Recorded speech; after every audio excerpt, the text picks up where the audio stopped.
Break के बाद एक बार फिर से आप सभी का स्वागत है। इजराइल ने मंगलवार को कतर के दोहा में आसमान से बम बरसा दिए। इस हमले में इजराइल ने हमास के टॉप लीडर्स को निशाना बनाया। कतर ने भी इस हमले पर कड़ी नाराजगी जाहिर की है। वहीं अब अमेरिकी राष्ट्रपति डोनाल्ड ट्रंप ने भी इस पर चुप्पी तोड़ते हुए कहा है कि यह मेरा फैसला नहीं था। इसके अलावा संयुक्त राष्ट्र समेत तमाम देशों ने भी हमले की कड़ी निंदा की है।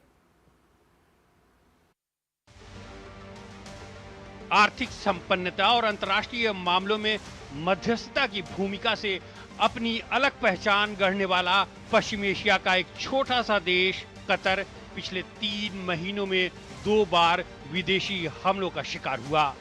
ताजा मामला मंगलवार का है, जब इजराइल ने हमास नेतृत्व को निशाना बनाकर दोहा पर हमला बोल दिया।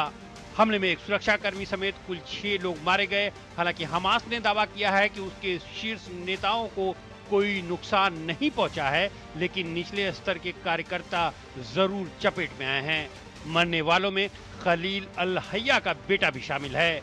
हमले के बाद क्षेत्र की स्थिति और तनावपूर्ण हो गई है। इजराइल के प्रधानमंत्री कार्यालय ने कहा है कि शीर्ष आतंकवादी सरगनाओं के खिलाफ की गई कार्रवाई पूरी तरह से एक इजरायली अभियान था। इसकी शुरुआत इजराइल ने की। इजराइल ने ही इसको अंजाम दिया और इसकी पूरी जिम्मेदारी भी लेता है। कतर ने इसे दहशतगर्दी करार देते हुए कहा कि दोहा को इस हमले का जवाब देने का अधिकार है और वो इसका मुकाबला करने के लिए सभी आवश्यक उपाय करेगा। चूंकि कतर को अमेरिका के सबसे प्रमुख गैर नेटो सहयोगी के तौर पर देखा जाता है, लिहाजा ये सवाल उठना लाजमी था कि हमले की जानकारी अमेरिका को थी या नहीं। व्हाइट हाउस की ओर से कहा गया कि इजराइल ने इसकी सूचना पहले ही ट्रंप प्रशासन को दे दी थी। राष्ट्रपति ट्रंप ने अमेरिका के स्टैंड को स्पष्ट करते हुए कहा कि हमले का निर्णय उनका नहीं बल्कि इजरायली प्रधानमंत्री नेतन्याहू का था और वो इससे खुश नहीं है। उन्होंने नाराजगी जताते हुए कहा कि सब कुछ ठीक नहीं रहा, लेकिन बंधकों की तत्काल वापसी होनी चाहिए। संयुक्त राष्ट्र समेत तमाम देशों ने हमले की कड़ी निंदा की है। ईरान, सऊदी अरब, जॉर्डन सहित कई अरब देशों ने हमले की निंदा की है। अरब लीग ने इसे अंतर्राष्ट्रीय शांति और सुरक्षा के लिए बड़ा खतरा बताया। अल्जीरिया ने सुरक्षा परिषद की तत्काल बैठक बुलाने की मांग की है। संयुक्त राष्ट्र प्रमुख ने हमले को कतर की संप्रभुता और क्षेत्रीय अखंडता का घोर उल्लंघन बताया। जर्मनी, फ्रांस, ब्रिटेन, इटली समेत कई यूरोपीय देशों ने भी इसकी निंदा की है। रूस ने इसे शांति प्रयासों को कमजोर करने वाला कदम बताया है। भारत ने इस घटनाक्रम पर गहरी चिंता जताई है। विदेश मंत्रालय ने कहा है कि इस घटनाक्रम और क्षेत्र की सुरक्षा स्थिति पर इसके प्रभाव से हम बेहद चिंतित हैं। भारत ने सभी पक्षों से संयम बरतने की अपील की है। कतर में बड़ी संख्या में भारतीय कामगार रहते हैं। हमास ने कतर में 2012 से ही अपना राजनीतिक दफ्तर खोल रखा है। हमास की कई बड़ी लीडरशिप यहीं रहती है। अक्सर कतर की मध्यस्थता में ये लोग बैठकों में भी हिस्सा लेते हैं। कतर का दावा है कि हमास का कार्यालय खोलने में अमेरिका की रजामंदी शामिल है।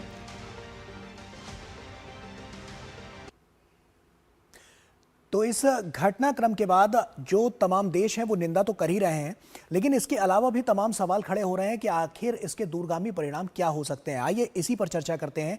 सी राजशेखर, फॉर्मर सीनियर डिप्लोमेट, हमारे साथ लगातार जुड़े हुए हैं। राजशेखर जी, आप ही का रुख कर रहा हूं और सवाल ये है, लगातार हम देख रहे हैं कि इस तरह की जब स्थितियां साफ तौर पर आती हैं तो कई सारे जो देश हैं वो भी इससे कहीं ना कहीं उन पर इम्पैक्ट पड़ता हुआ नजर आता है।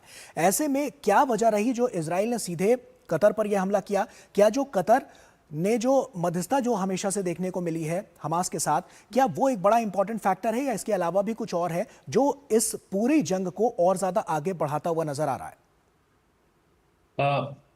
ये देखा जाए तो ये नेतन्याहू प्रधानमंत्री जी हैं, ये थोड़ा वो ओवर रीच, उनका सेंस ऑफ प्रपोर्शन वो गलत हो गया। जैसा हम क्रिकेट में देखें तो आक्रामक बल्लेबाजी जो क्रीज के बाहर निकल के उछल के खेलता है, ऐसा इसमें सबको तकलीफ हुआ है। क्योंकि जो अमेरिका प्रेसिडेंट जो सबसे ज्यादा दुनिया में उनका इजराइल का प्रधानमंत्री नेतन्याहू का समर्थन करते हैं, वो भी नाराज हो गए हैं।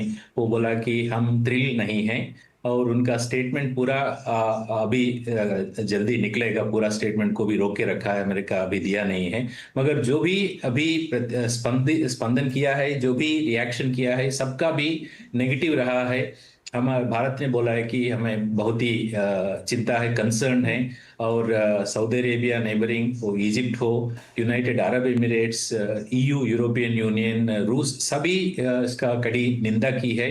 क्योंकि ये जो चल रहा है वहाँ दोहा में, कतार में, जो गाजा सीज फायर सिलसिले में जो बातचीत चल रहे हैं उसको डिरेल हो जाएगा ना। तो क्योंकि जो बैठे हैं, और जो बैठे हैं president Trump, American president Trump की जो प्रपोजल्स हैं उनकी चर्चा करने के लिए। तो उसमें क्या है, तो अमेरिका के बड़प्पन को, अमेरिका की लीडरशिप को भी एक धक्का लगता है। अगर इस पे, इसके बारे में अमेरिका को मालूम नहीं है तो वो भी अच्छा नहीं है। अगर बिल्कुल। मालूम है, और कतर बहुत ही गहरा नॉन नेटो एलाई है, जहाँ पे अमेरिका का बड़ा से बड़ा जो बेस, वहाँ पे सेंट्रल कमांड का बेस वहाँ है। और अभी अभी वहाँ राष्ट्रपति बिल्कुल। डोनाल्ड ट्रंप वहाँ गए थे, और जी। बहुत ही अच्छा रहा था वो विजिट। और उसके बाद बहुत ही अच्छा खासा तोहफा भी मिला है उनको, $800 बिलियन का अपना एयरक्राफ्ट। ठीक है। इस सब निश्चित तौर तरह पर ये जो से तमाम बातें हैं वो बहुत अहम हैं और अहमियत भी रखती हैं, और आने वाले समय में साफ हो जाएगा कि किस तरह की तस्वीरें जो हैं वो और निकलकर सामने आती हैं और किन किन देशों पर साफ तौर पर ज्यादा प्रभाव देखने को मिलता है और इसके दूरगामी परिणाम क्या निकलकर सामने आते हैं। बहुत बहुत शुक्रिया आपका सी राजशेखर जी, हमसे जुड़ने के लिए और तमाम बातचीत हमसे यहाँ पर करने के लिए।